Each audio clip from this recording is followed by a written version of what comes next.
दान में हलवा सामग्री एकत्र करता रहा।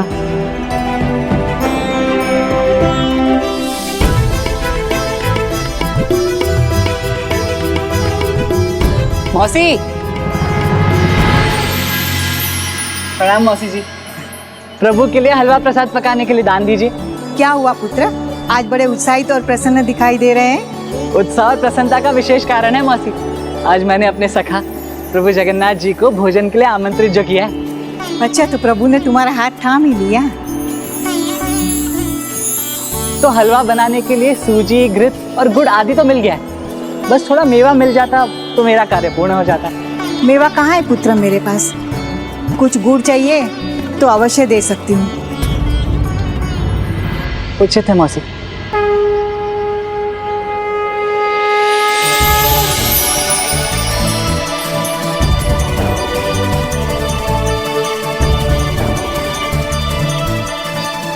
आपकी गुड़ से हलवा और मीठा बन जाएगा। धन्यवाद मौसी। अरे पुत्र माधवदास, वहाँ कहाँ जा रहे हो? वहाँ उस घर में देखता हूँ वहाँ के गृह स्वामी मुझे थोड़ा मेवा दे दे। वहाँ मेवा लेने जा रहे हो? हाँ, क्यों नहीं जाओ?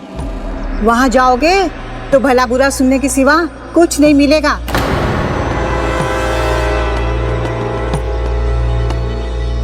क्यों मौसी? वहाँ कौन रहता है जानते नहीं हो क्या? उर्मिला मौसी। उसकी कंजूसी तो सब जानते ही है। आज तक उसने अपने घर में से एक भी अन्न का दाना किसी को दिया नहीं है। मेवा देना तो बड़ी दूर की बात है।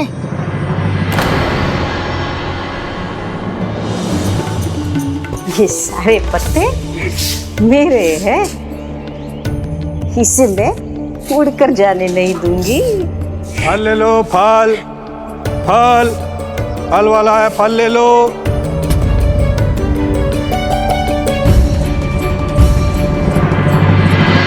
फल ले लो, फल। अरे चोर, कहाँ जा रहे हो तुम? मैंने कहाँ कुछ चुराया मौसी। मैं तो आपके घर के निकट भी नहीं आया। मैं अपने फल हट में बेचने ले जा रहा था। झूठ मत बोलो दुष्ट। वो मेरा पत्ता है जो तुम चुरा कर ले जा रहे हो। अरे देखो वो वाला पत्ता। मेरा फलों का बागान है मौसी। मैं भला एक पत्ता क्यों चुराऊंगा? वो पत्ता स्वर्ण का था क्या?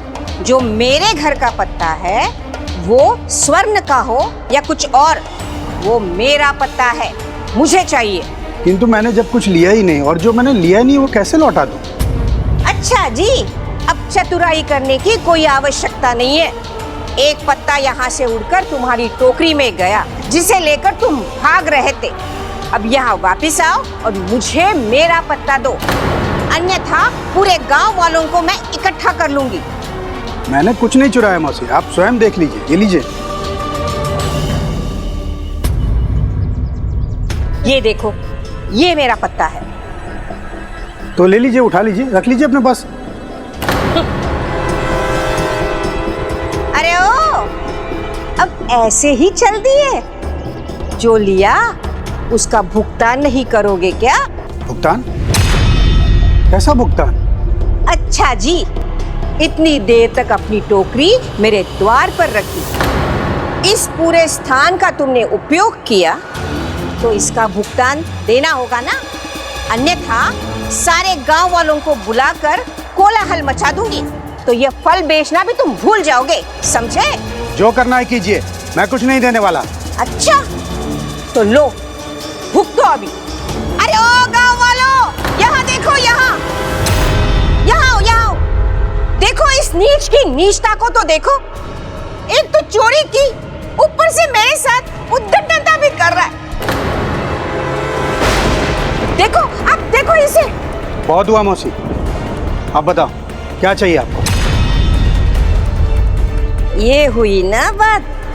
तुम्हारी सबसे अच्छे फलों में से एक सेर फल देना, और समझ लेना, अगर सड़ा गला दिया ना तो मुझसे बुरा कोई नहीं होगा, समझा? तो अरे वो भी दो ना। हाँ, अब आगे से इस मार्ग से ही नहीं आऊंगा मैं। मेरा पत्ता लेके जा रहा था दुष्ट। कदाचित भगवान का नाम सुनकर ऐसा ना करे वो। सावधान रहना पुत्र, कहीं तुम्हें भी लेने के देने न पड़ जाए। मौसी, संसार में जो भी होता है प्रभु जगन्नाथ जी की लीला के अनुसार ही होता है।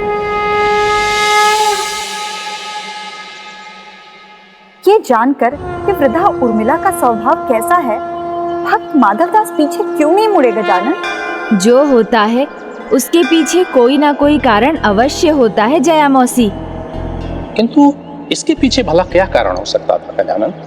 वही जो प्रभु की प्रत्येक लीला के पीछे होता है। अब जो होने वाला था उससे भक्ति का महत्व और उजागर होने वाला था। संसार को ये ज्ञात होने वाला था कि अनजाने में किया दान भी प्रभु के आशीर्वाद से जीवन बदलने की क्षमता रखता है। जैसे आए हो वैसे ही लौट जाओ, कुछ नहीं मिलेगा तुम्हें। गौरवं प्राप्यते दानात् न तु वित्तस्य संचयात् स्थितिः उच्चैः पयोदानां पयोधीनां अधः स्थितिः। अर्थात दान से ही सम्मान प्राप्त होता है, केवल धन संचय करने वाले का कोई मान नहीं होता। ठीक उसी प्रकार जैसे जल देने वाले मेघों का स्थान जल संचय करने वाले सागर से कहीं उच्च होता है। अब उर्मिला देवी के साथ जो होने वाला था उससे संसार को यही सीख मिलने जा रही थी।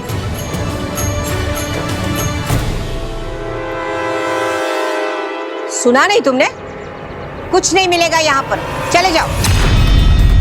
भैया कुछ मिलना तो दूर, कहीं कुछ गवा ना बैठो।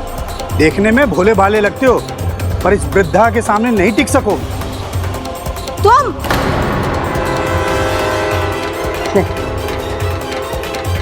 इसे तुम पर मारकर मैं अपना पत्थर क्यों खोदूं? ये तो मेरे चूल्हा बनाने के काम आएगा। चले जाओ यहां से। और तुम भी, दान पुण्य मुझे नहीं सुहा था, समझे? चले जाओ।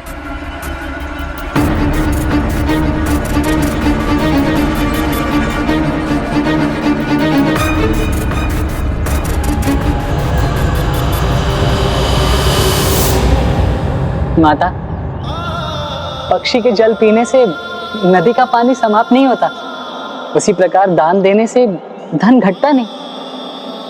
और प्रभु जगन्नाथ जी पर विश्वास कर उनके नाम पर दिए गए दान के फल की आप कल्पना भी नहीं कर सकती। तुम किसका भी नाम लो, मैं तुम्हें एक दाना भी नहीं दूंगी। पर क्यों दूं? तुम्हारे भगवान ने मुझे क्या दिया है जो उनके लिए मैं कुछ करूं? अज्ञानता और मलिनता के घोर अंधकार में डूबी हुई है ये। और ये माधवदास, ये भी वहां पर क्यों रुका हुआ है जहां पर इसके प्रभु का इतना अपमान है? दाऊ, आपने उचित कहा। अज्ञान के अंधकार ने उसे घेर रखा, किंतु किसी को अंधकार से प्रकाश में लाना, मलिन को निर्मल बनाना ही धर्म है। और माधव अपना धर्म निभाएगा, इसलिए उसका वहां रहना व्यर्थ नहीं। माता उर्मिला, जिस मिट्टी और जल से आप ये चूल्हा लिप रही है, ये प्रकृति का साधन हमें प्रभु ने ही तो दिए। ये अंबर, धरा, समुद्र, नक्षत्र, ग्रह, तारे, हमारी प्राण वायु, ये प्रकृति के सभी संसाधन हमें प्रभु ने ही तो दिए हैं। परिस्थिति अनुकूल हो या प्रतिकूल, दान अवश्य देना चाहिए, क्योंकि दाता भी प्रभु है और हरने वाले भी वही है। इसलिए निसंकोच दान दे दीजिए आप।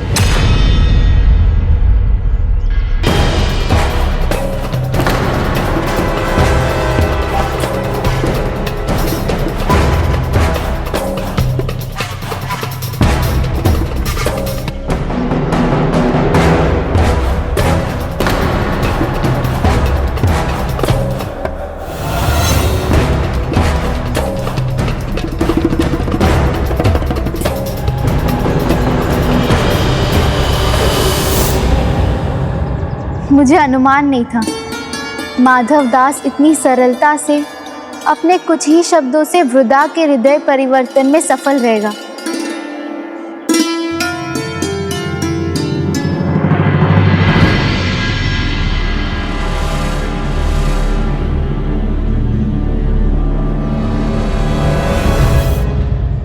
बस ये लो, यही बचा है मेरे पास। छोटी सी आयु में मैंने वैधव्य का दुख सहा है। किसी प्रकार का श्रम करके इस भूमि को मैंने अर्जित किया है। तुम्हारे प्रभु ने मेरे लिए कुछ भी नहीं किया। जब मुझे कोई दान में नहीं मिला तो मैं भला कुछ दान में क्यों दूं?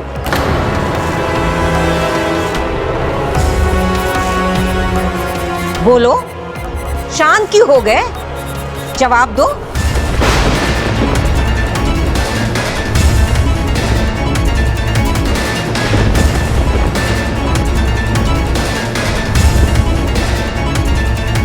जीवन में जो कुछ भी आपने एकत्रित किया, संजोया है, जो कुछ भी इस जगत से पाया है, वो सब तो यही रह जाएगा। इसीलिए सभी सांसारिक वस्तुओं का अंतिम गंतव्य है उनका दान। जीवन के बाद यदि आप यहाँ से कुछ ले जा सकती है तो वो जीवन में अर्जित करने वाले आपके पाप या पुण्य ही है। और दान तो श्रेष्ठ पुण्य कर्म है। मृत्यु के बाद क्या होता है उसे कौन जानता है? इसीलिए मैं वर्तमान में ही जीती हूँ और जो मेरा है वो मेरा ही रहेगा। इसीलिए तुम अपना प्रवचन अपने पास ही रखो और यहाँ से चले जाओ। मैंने कहा था ना, जिसने भगवान के अस्तित्व को ही नकार दिया है वो भला क्या समझेगी। इसके लिए दिया हुआ सारा ज्ञान व्यर्थ है, इसका सारा दान पुण्य सब कुछ निरर्थक है। चिंता मत कीजिए दाऊ। उर्मिला देवी भले ही दान ना दे, किंतु माधव दास उन्हें दान दे चुका है। आत्मार्थ जीव लोकेस्मिन् न को न जीवति मानवः परम परोपकारार्थम यो जीवति स जीवति। इस संसार में अपने लिए तो सभी जीते हैं, किंतु जो परोपकार के लिए जीते हैं उन्हीं का जीवन सार्थक होता है। इसीलिए जीवन का परम सत्य यही है, जो दान न दिया जाए अंततः जीवन के अंत में उसे खोना ही पड़ता है। इसीलिए दान पुण्य करने से स्वयं को मत रोकिए। तुम तुम्हारा समय व्यर्थ कर रहे हो। वो ना समझेगी और ना कुछ दान देगी।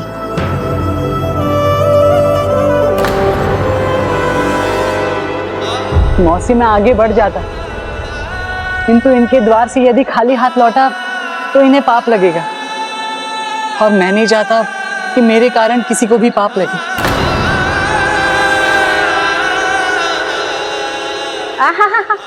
तो तुमसे कुछ उधार लिया था मैंने, जो मुझे पाप लगेगा? भिक्षुक यदि द्वार पर हो और गृह स्वामिनी सक्षम होकर भी दान न दे तो ये पाप ही तो है। अब दान की बात नहीं बनी तो पाप का भय जताने लगे हो? हाँ, मैं तो बस इतना ही चाहता हूँ कि आपको कोई कष्ट ना हो। आपके भले के लिए ही तो कह रहा हूँ। आप जो भी देंगी मैं उसे प्रसन्नता से लेकर चला जाऊंगा। अच्छा, तो मैं जो दूंगी वो तुम प्रसन्नता से लोगे? हाँ।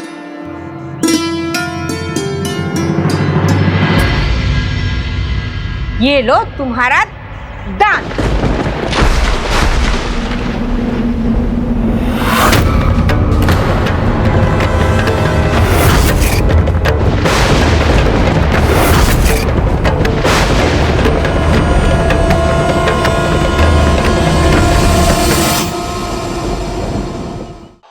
ऐसा अपमान तो असहनीय है।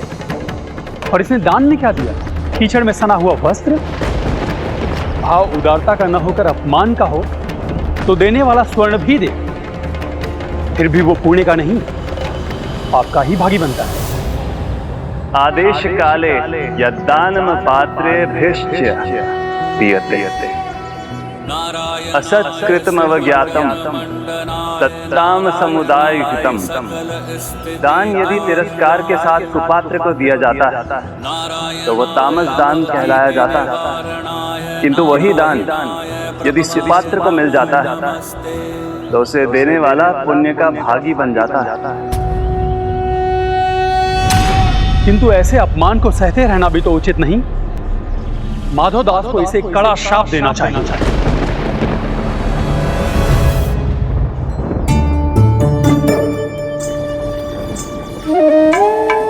कल्याण हो आपका।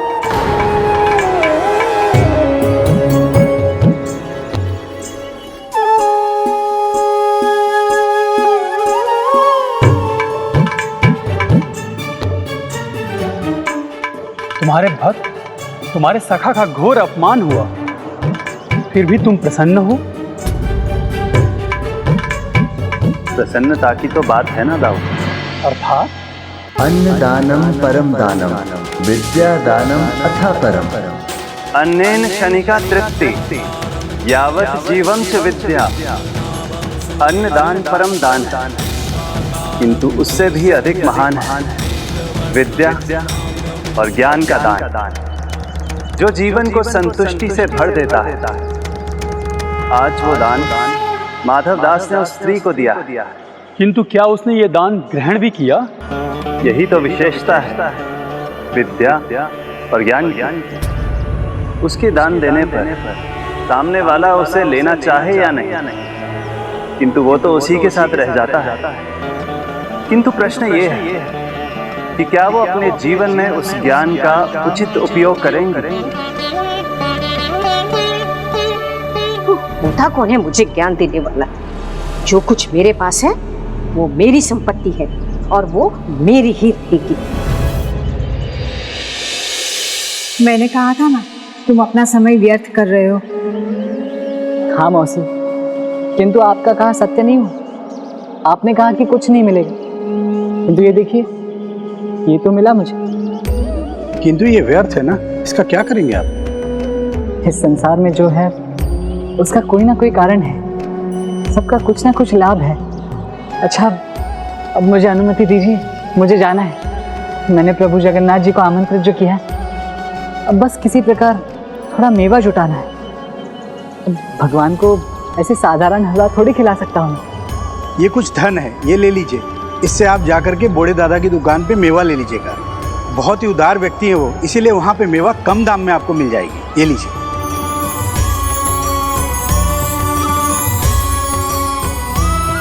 धन्यवाद।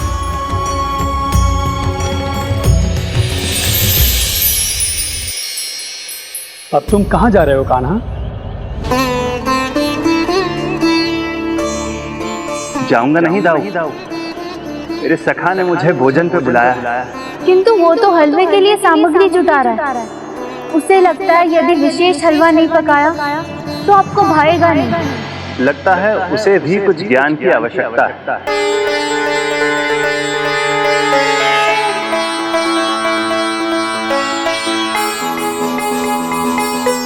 दादा, ये लीजिए, प्रभु जगन्नाथ जी के लिए हलवा बनाना है, तो थोड़ा मेवा चाहिए था।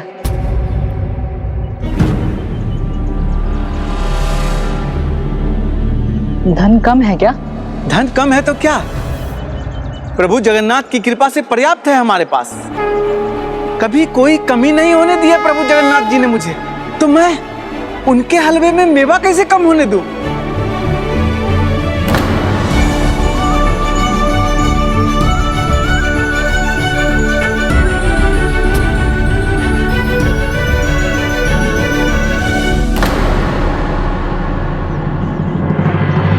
ये धन मेरी ओर से दान समझकर अपने पास रखिए।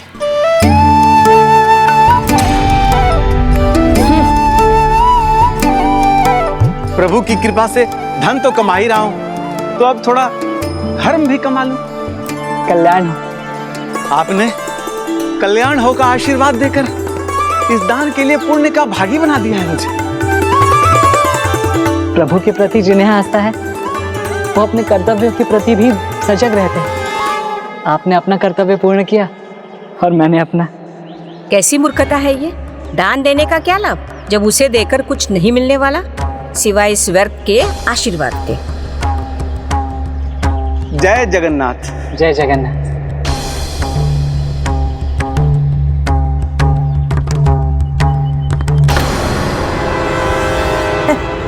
कल्याण हो। हलवा बनाने की सारी सामग्री मिल गई। अब ऐसा स्वादिष्ट हलवा बनाऊंगा अपने सखा, अपने प्रभु के लिए, जब वो आएंगे तो उसे चखकर अपनी सारी उंगलियां चाटते रह जाएंगे।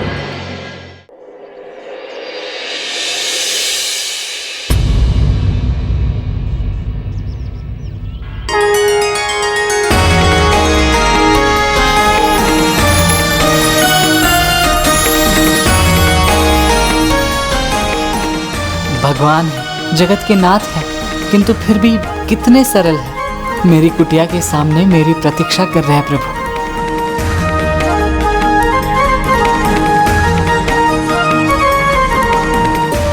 प्रणाम सखा, आप आ भी गए? हाँ सखा, तुमने ही तो बुलाया था ना भोजन के लिए, तो मैं आ गया। मुझे नहीं आना चाहिए था क्या? नहीं नहीं सखा, आप इतनी शीघ्र आ गए।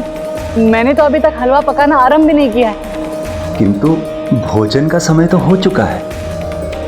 क्षमा कीजिए सखा, वो हलवा पकाने की सामग्री एकत्र करने में बहुत समय लग गया। इतना कुछ करने की क्या आवश्यकता थी? तुम जो भी पकाकर प्रेम से खिलाते, मैं तो उसी में आनंद ले लेता। नहीं नहीं सखा, ये कैसे संभव है? मेरे विशेष सखा के लिए, मेरे प्रभु के लिए भोजन भी तो विशेष ही होना चाहिए, तभी तो आनंद आएगा ना आपको।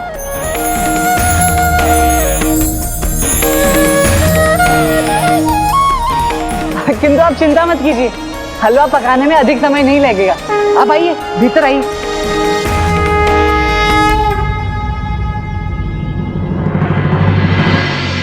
क्या हुआ सखा, आप वही क्यों खड़े? आइए ना। किंतु मेरा अभी कहीं और होना अनिवार्य है। अपने सखा को छोड़कर कहीं और जाना कैसे महत्वपूर्ण हो सकता है? नहीं सखा, तुम मेरे लिए अत्यंत महत्वपूर्ण हो, किंतु मेरे अन्य दायित्व भी तो हैं, उन्हें पूर्ण करना भी तो आवश्यक है। और भिन्न दायित्वों की तुलना करना उचित नहीं। और जब मंदिर की घंटियों के साथ महाभोग प्रस्तुत होने वाला हो, तो मेरा वहां होना आवश्यक है।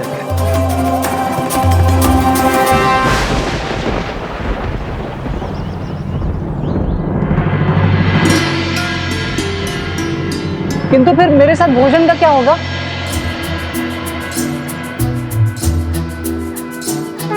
वो तो अब संध्या काल में ही संभव है।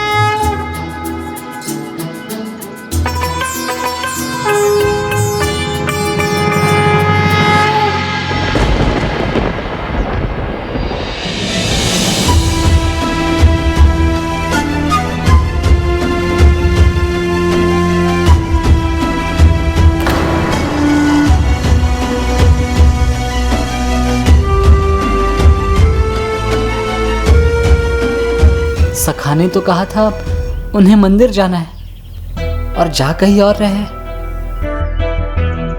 जो ज्ञान उर्मिला देवी को मिलना था वो तो तुम दे चुके, किंतु अब मैं तुम्हें तुम्हारे लिए आवश्यक ज्ञान दूंगा।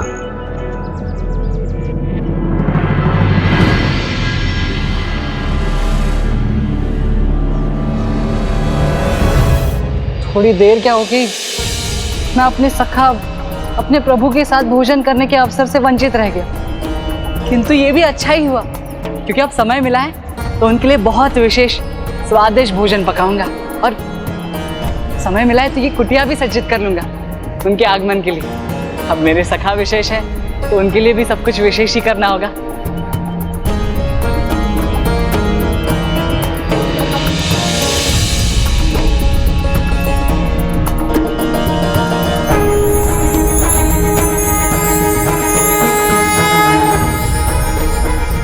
देखा, मैंने कहा था ना, महाभोग के समय से पहले ही आ जाऊंगा मैं।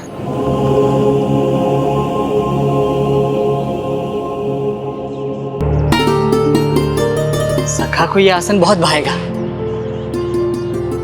अच्छा किया जो इस दिन के लिए ये आसन बचा के रखा।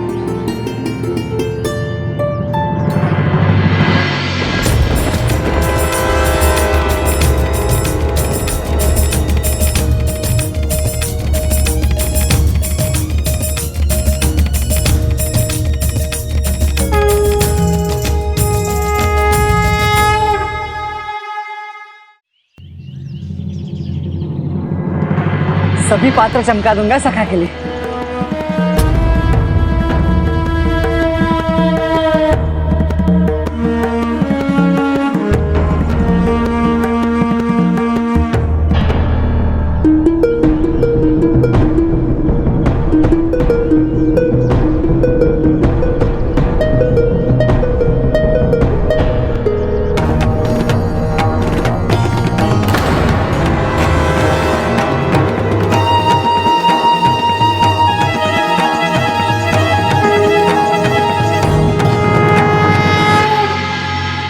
अब इन बर्तनों में प्रभु को भोजन परोसूंगा, उन्हें बड़ा आनंद आएगा।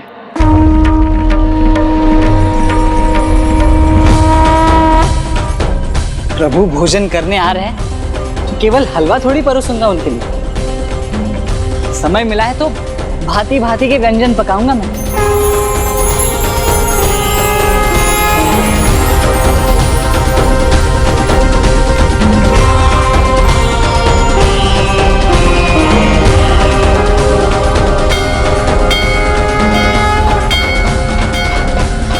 महाभोग के लिए मंदिर की घंटी तो अभी बज रही है, तो फिर प्रभु इतनी शीघ्र कहाँ चले गए?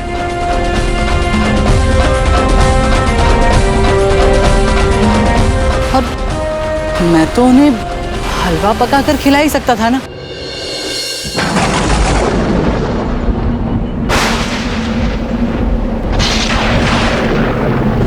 अरे बाप रे, बारिश आ रही है, कहीं मेरा चूल्हा ना भीग जाए।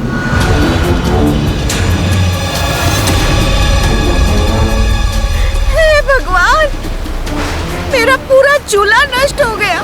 इतनी मेहनत से मैंने इसे बनाया था।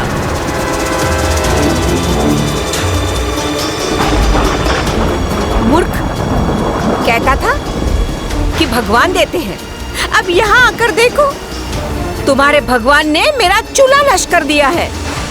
अब मैं भी इस बारिश का लाभ उठा के रहूंगी।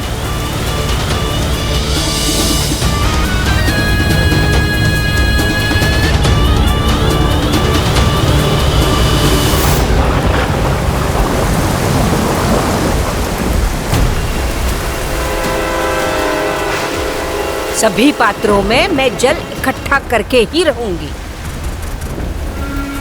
जो खोया उसके बदले में पा भी तो लिया।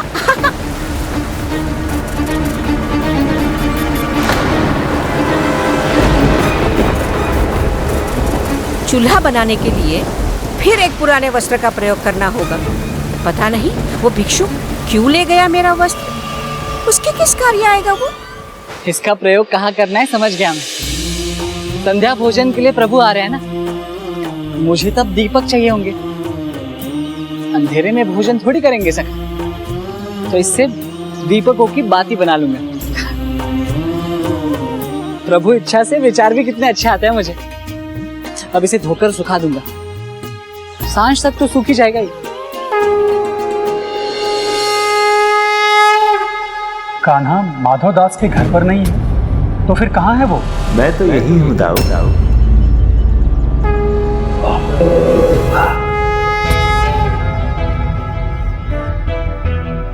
महाभोग भी नहीं चखा, माधव दास के घर पे भोजन भी ग्रहण नहीं किया, फिर भी डकार आ रही है तुम्हें? हाँ भ्राता। हाँ दाऊ, क्योंकि वो प्राप्त हुआ मुझे जिससे मेरा मन तृप्त हो गया। क्या है वो भैया कान्हा, और किसने खिलाया आपको? धीरज सभी आनंदों का मूल है सुभद्रा, इसलिए धीरज रखो। मेरे मन की तृप्ति का रहस्य माधव दास के माध्यम से शीघ्र समस्त संसार को ज्ञात होने वाला है।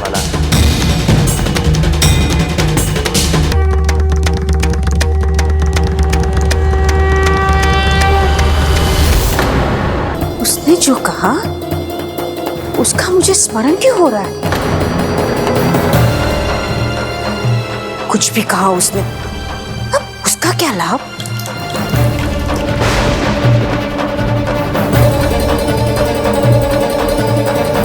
ये लो तुम्हारा दान।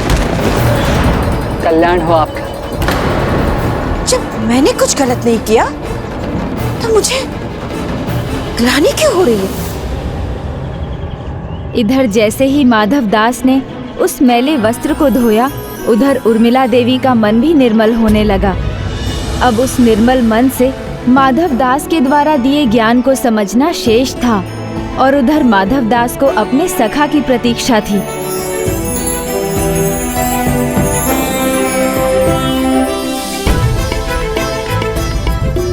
अब बस प्रकाश की व्यवस्था रहेगी। उचित वो सूखा कपड़ा, उसकी बाती बना लेता हूँ।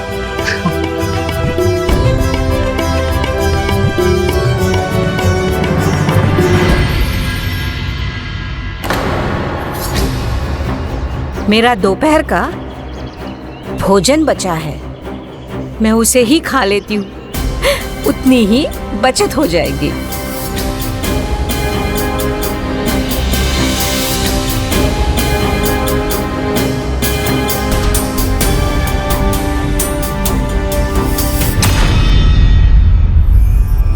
ये क्या?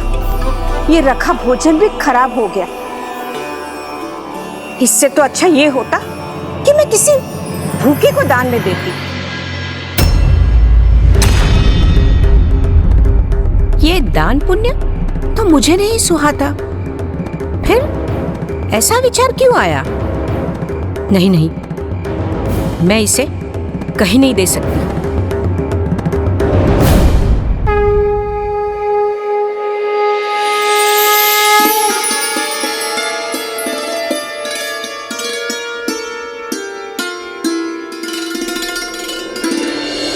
आज भोजन नहीं है तो क्या हुआ? अरे अस्वस्थ तो हूँ, एक दिन भोजन ना करने से कुछ बुराई नहीं है। आज मैं भूखे पेट ही सो जाती हूँ।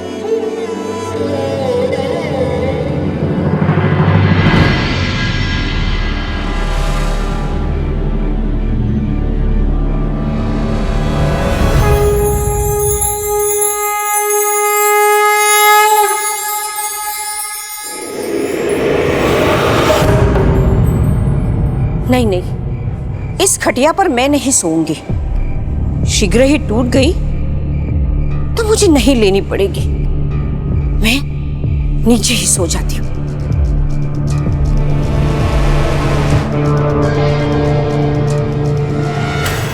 नहीं नहीं, यदि चादर नीचे बिछाई तो फट जाएगी और मुझे नहीं लेनी पड़ेगी। हाँ, ये उचित है। चादर के बिना ही मैं सो जाती हूँ। और वैसे भी ये चूल्हे के कार्य से मेरे कपड़े खराब हो चुके हैं, सभी धोने पड़ेंगे।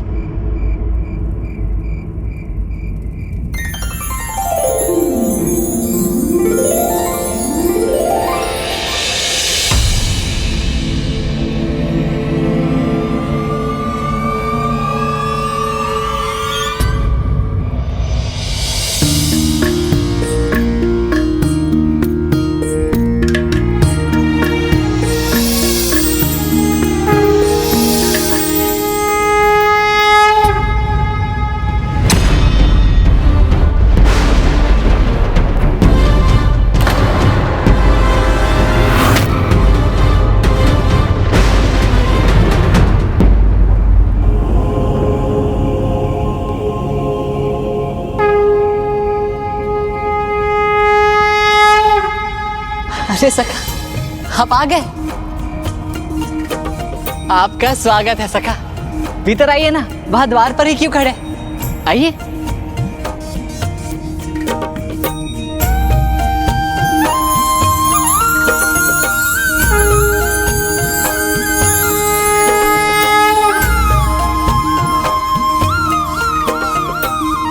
तुमने तो अपनी कुटिया को सज्जित कर किसी उत्सव का वातावरण उत्पन्न कर दिया है। अब मेरे सखा का आगमन किसी उत्सव से कम है क्या? ये तो मेरा सौभाग्य है कि मेरे सखा मेरी कुटिया में भोजन के लिए पधारे। मैं तुम्हारे आनंद का कारण समझ सकता हूँ सखा, किंतु मेरे लिए इतना सब करने की कोई आवश्यकता नहीं थी। ऐसे कैसे? विशेष अतिथि है आप, तो आपके लिए विशेष तैयारी नहीं करता तो आपके मुख पर ये आनंद का भाव देखने को कैसे मिलता? ये क्या हो रहा है? ये दीपक कैसे जलने लगे मेरे घर में? ये तो पूरा तेल ही पी जाएंगे। नहीं सखा, आप पुराने आसन पर क्यों बैठ रहे? यहाँ ये इस आसन पर स्थान ग्रहण कीजिए। क्यों भला? इस आसन में कांटे हैं क्या? नहीं सखा, ये नया आसन आपके लिए बिछा है। नया आसन? हाँ, अब मेरे सखा साधारण व्यवस्था से थोड़ी ना प्रसन्न होने वाले। आइए, आसन ग्रहण कीजिए।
ये कौन है?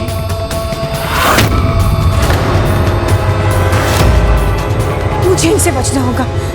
नहीं,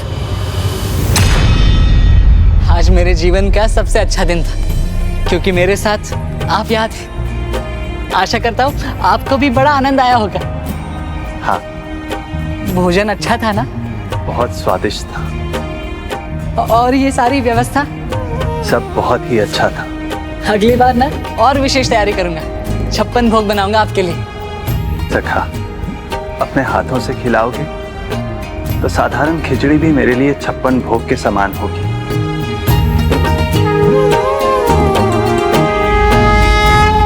भोजन तो तैयार कर लिया मैंने, किंतु पान रह गया। कदाचित जब तुम देखोगे तभी समझ सकोगे सखा। मैं वचन देता हूँ सखा, अगली बार कोई कमी नहीं रहने दूंगा। तो आप कल ही आइए ना, कल दोपहर के महाभोग के बाद। नहीं सखा, वो तो संभव नहीं। कल दोपहर में मुझे आज के समान कहीं और भी तो जाना है। आपको कहाँ जाना है? अपने सखा को नहीं बताएंगे? समय आने पर तुम्हें यह भी ज्ञात हो जाएगा सखा, किंतु अभी मुझे जाने की अनुमति दो।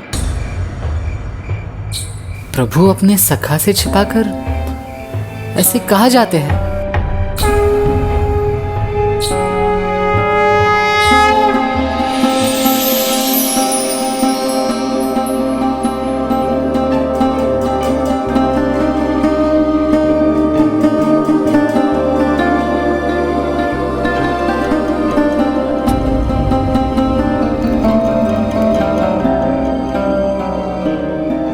इस दिए को जलने देना सखा, जब तक ये स्वयं ना बुझे इसे बुझाना मत।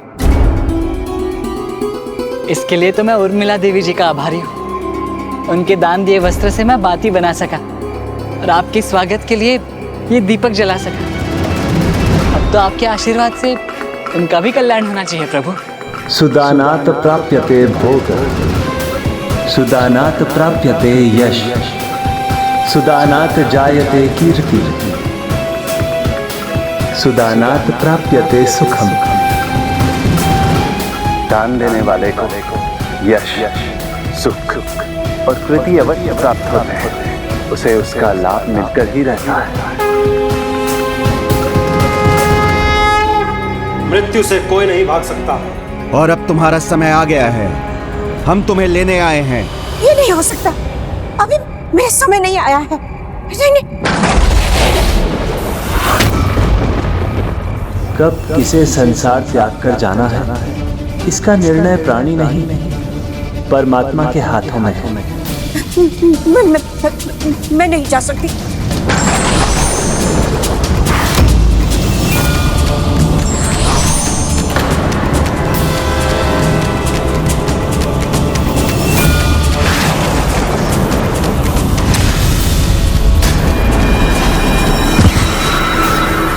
मेरा शरीर तो पीछे छूट गया। चलो। अरे कहाँ ले जा रहे हो? मेरा सामान तो पीछे छूट रहा है, उसे भी तो ले जाने दो ना।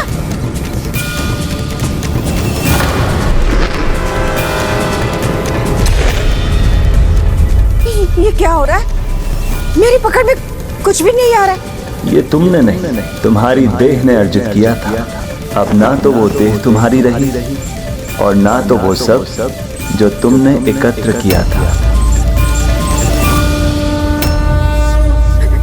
मुझे मेरा सौदा लेकर चलने दो, उसमें मेरी आत्मा बसी है। आत्मा केवल देह में बसती है, अन्य किसी भी वस्तु में नहीं। जीवन में जो कुछ भी एकत्रित किया आपने, संजोया है, वो तो एक दिन यही रह जाएगा। इसलिए सभी सांसारिक वस्तुओं का अंतिम गंतव्य है उनका दान। जीवन के बाद यदि आप यहाँ से कुछ ले जा सकती है तो वो जीवन में अर्जित करने वाले आपके पाप या पुण्य ही है।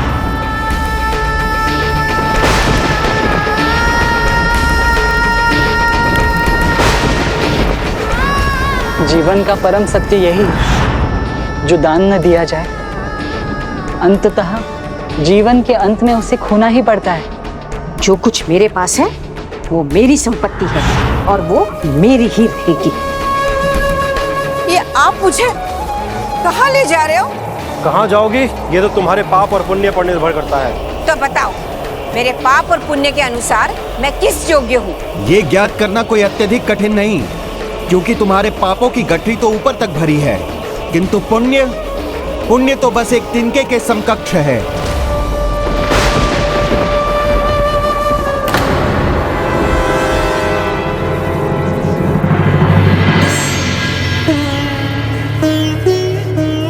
इसका अर्थ यह है कि तुमने अपने जीवन काल में किसी को कुछ दान देकर एक ही पुण्य कार्य किया है।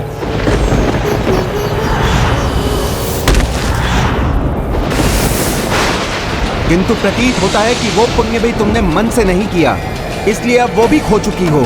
अतः ये स्पष्ट होता है कि तुम्हारी आत्मा का स्थान नर्क में है। चलो।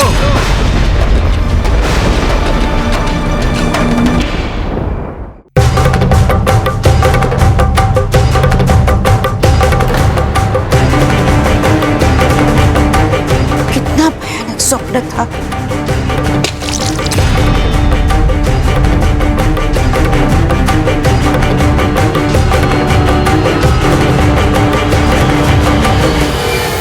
उचित कहा था माधवदास,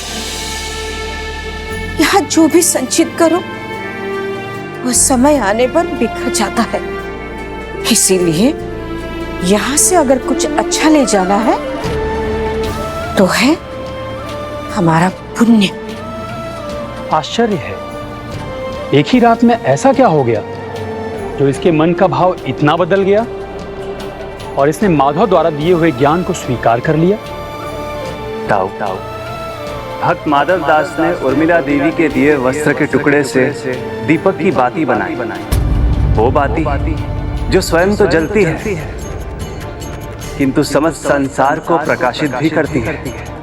उसी प्रकार आज उर्मिला देवी के मन में जो ज्ञान की बाती जली है उससे उसके सभी विकार नष्ट हो गए। क्रोध, मद, मात्सर्य, लोभ, मोह सबका नाश हुआ। तो अब जो रह गया वो है धर्म ज्ञान।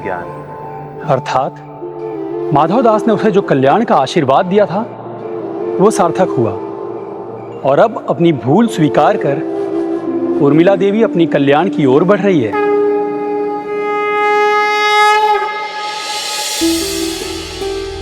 परिस्थिति अनुकूल हो या प्रतिकूल, दान अवश्य देना चाहिए, क्योंकि दाता भी प्रभु है और हरने वाले भी वही है। कितनी बड़ी भूल हो गई थी मुझसे। जिसने मुझे ज्ञान दिया उससे क्षमा मांगकर मैं उस भूल को सुधारूंगी। अर्थात प्रभु दान बेमन से किया जाए, अनजाने में ही हो जाए, परंतु उसका फल अवश्य मिलता है। जो भी इस वृद्धा उर्मिला के साथ भी हुआ और समय रहते सुबुद्धि आ गई इसे। हाँ पुष्पदंत जी, भक्ति की यही तो महिमा है। कोई भक्ति भाव से दान करे और दान लेने वाला उसी भाव से स्वीकार करे तो कल्याण दान देने और दान लेने वाले दोनों का होता है।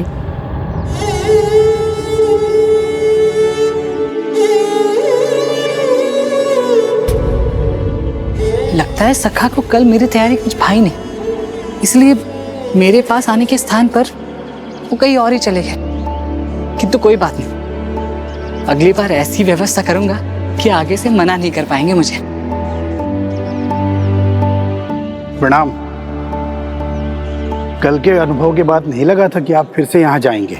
कल का अपमान पर्याप्त नहीं था क्या, जो फिर से आप यहीं जा रहे हैं? आपको जाना है तो जाइए, मैं तो लंबा मार्ग ले लूँगा, किंतु उस स्त्री के सामने बिल्कुल भी नहीं जाऊँगा, अन्यथा मुझे अकारण ही लेने के देने पड़ जाएंगे।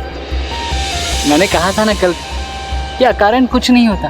प्रभु जगन्नाथ जी पर विश्वास रखिए, लंबा मार्ग लेने की भी कोई आवश्यकता नहीं। अब चलिए मेरे साथ, जो होगा अच्छा ही होगा। आइए, भगवान पर विश्वास रखिए, संकोच मत कीजिए।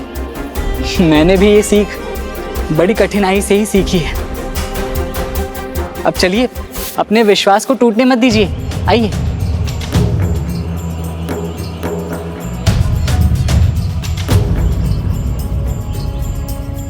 अरे ये इधर ही आ रही, आज जाने पता नहीं क्या कुछ करेगी। अभी समय है, निकल चलिए इधर से।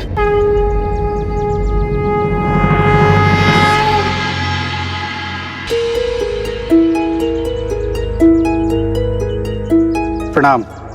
ये मार्ग तो आपका नहीं है माता, इस पर चलना हमारा भी अधिकार है, तो हमें जाने दीजिए ना। नहीं, ना ये मार्ग है, न सामाजिक अन्य वस्तु। मेरा तो कुछ भी नहीं है पाप और पुण्य के सिवाय। यही बात आप मुझे कल समझा रहे थे ना? मुझे क्षमा कर दीजिए। आज तक मैं सांसारिक मोह माया में ही उलझी रही, सांसारिक संपत्ति तो अर्जित कर ली, लेकिन वास्तव में मैं कुछ भी अर्जित नहीं कर पाई। मैं कुछ देख ही नहीं सकती। भैया, मुझे माफ कर दो। कल जो मैंने आपसे लिया वो मेरा नहीं।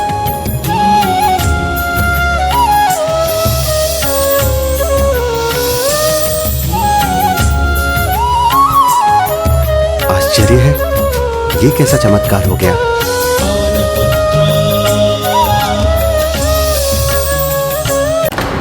मैंने कहा था ना, जो कुछ भी होता है उसके पीछे एक बड़ा प्रयोजन होता है। देर से ही सही, किंतु आज मैं अपने जीवन का प्रयोजन समझ गई, जान गई हूं कि सांसारिक वस्तु को एकत्रित करने का कोई भी लाभ नहीं। इसलिए क्षमतानुसार दान पुण्य अवश्य करना चाहिए, और इसका आरंभ मैं आप ही को दान देकर करना चाहती हूँ। आइए। अवश्य माता।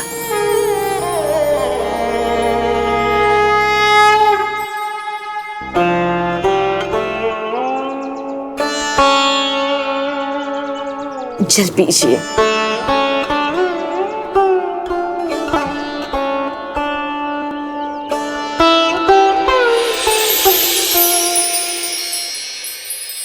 मेरा ये दान आप स्वीकार कीजिए।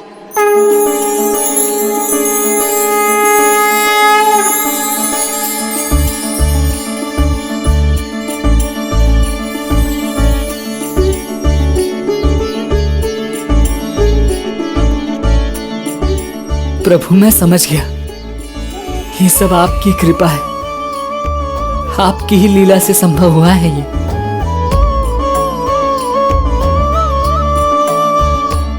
कान्हा, एक बात तो मुझे भी स्पष्ट रूप से दिखाई दे रही है। क्या दाऊ? यही कि तुम्हारी लीला अभी समाप्त नहीं हुई है।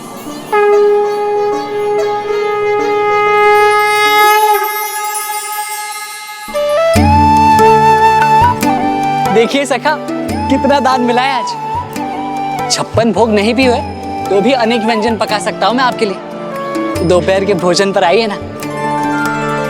मुझे ज्ञात है कुछ और सोच रखा है आपने, किंतु अपने सखा के लिए इतना तो कर ही सकते हैं ना। मैं वचन देता हूं, कुछ भी साधारण नहीं बनाऊंगा, जो कुछ भी पकाऊंगा असाधारण ही होगा। शांत क्यों है सखा? और कुछ नहीं तो हाँ या ना तो कह ही सकते हैं ना।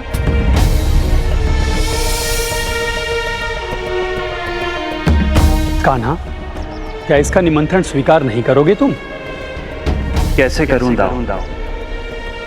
मैं तो किसी अन्य का निमंत्रण स्वीकार कर चुका हूं।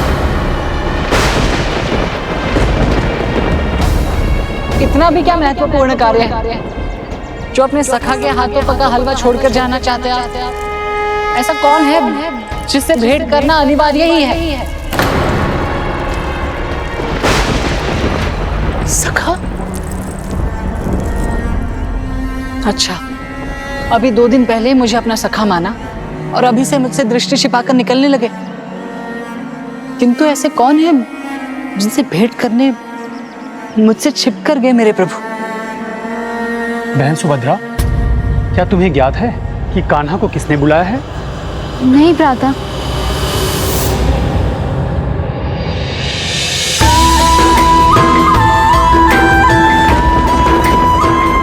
वाह है प्रभु।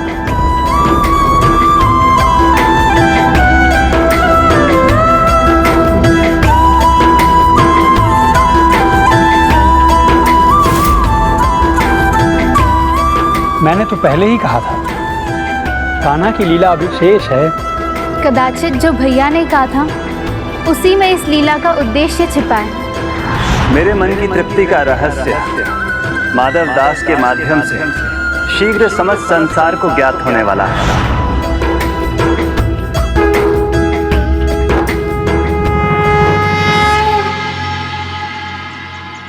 किंतु अब माधव दास को क्या सीख देने की इच्छा है कान्हा की?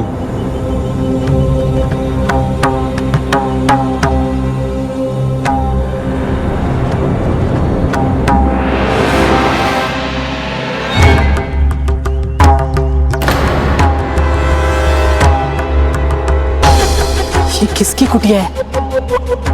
कहीं प्रभु ने कोई और सखा तो नहीं बना लिया जिसके कारण वो मुझसे बच रहे? देखो तो सही।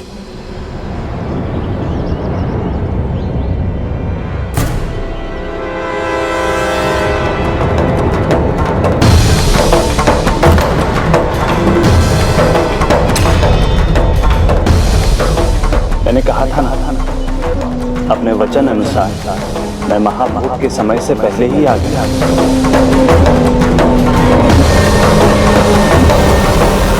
सुगंध तो बड़ी मनमोहक है।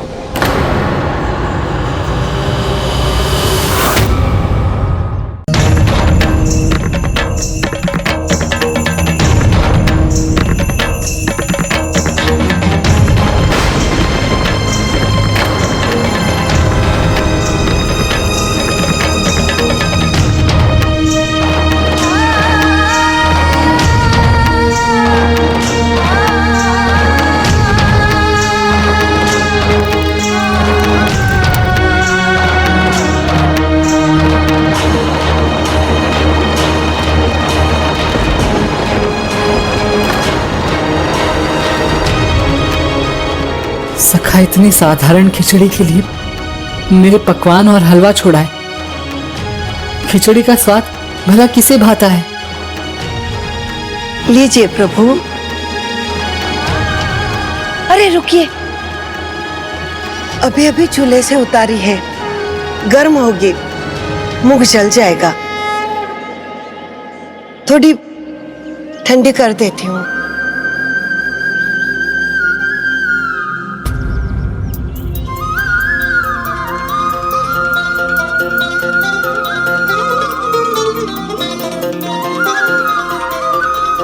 अब लीजिए। रुकिए रुकिए, फिर भूल हो गई ना। ये प्रभु को खिचड़ी खाने भी देगी? नमक की मात्रा कितनी है ये चखना तो मैं भूल ही गई।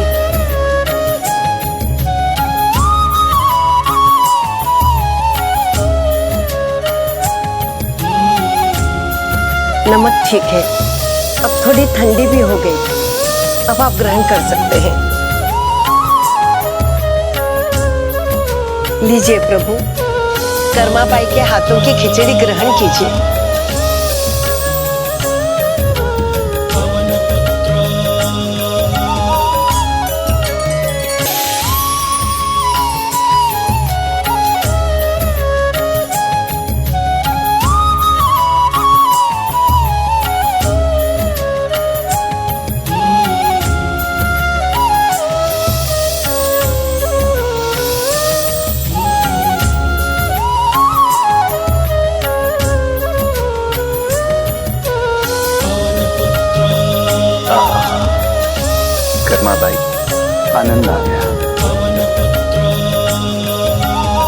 तो ये नहीं था मेरे भोजन में, ये सरलता, ऐसा स्नेह। तभी प्रभु के मुख पर ऐसा आनंद नहीं दिखा मुझे जो अब दिखाई दे रहा है।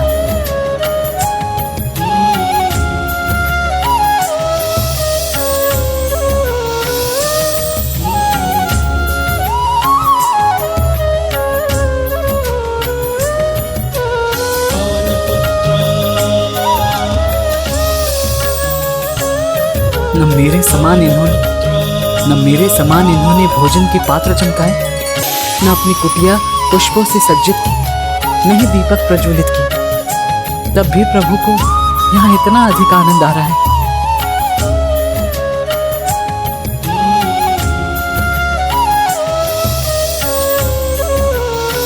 कितना मूर्ख था मैं जो ये माने बैठा था सखा को साधारण नहीं विशेष भोजन प्रस्तुत करना चाहिए, तब उन्हें अच्छा लगेगा।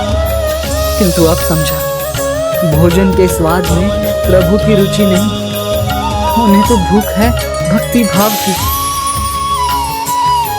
इतना कुछ करने की क्या आवश्यकता है? तुम जो भी पकाकर प्रेम से खिलाते मैं तो उसी में आनंद ले लेता।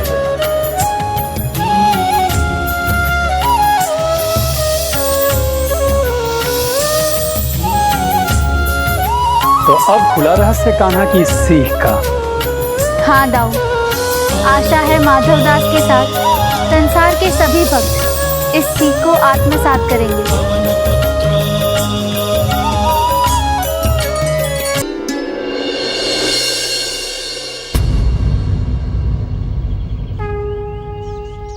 भूल रहे हो सखा, मेरी दृष्टि से कुछ नहीं छिपता,